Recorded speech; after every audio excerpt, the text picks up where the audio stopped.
Shpërndarja e materialeve zgjedhore ka nisur në të gjithë Shqipërinë që në orët e para të datës 10 maj, ku fillimisht është proceduar me vendet më të larta në mënyrë që gjithçka të jetë gati për në orën 7 të mëngjesit të së dielës, kur nis zyrtarisht procesi i votimit. Në qarkun e Gjirokastrës, shpërndarja është bërë nga KZAZ-ja 81, e cila është dhe më e madhja.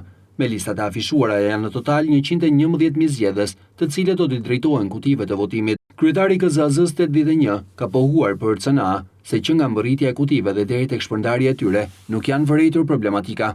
Se këtu ne kemi 65 qendra votimi të shpërndar në të gjithë bashkinë. KZAZ-ja 81 bashkia e Gjirokastë ka gjithsej 40.510 votues. Realët kanë gjitha në kohë, janë gjitha këtu siç e shikoni, janë plotësuara me dokumentacion i përkatës gjitha qendrat e votimit dhe tani do bëhet tregja atyre të shkruhet në çdo qendër votimi që vjen gati për nesër dhe nesër, pasi në orën 7 mëngjesit do të jetë gjithçka gati për procesin e votimit.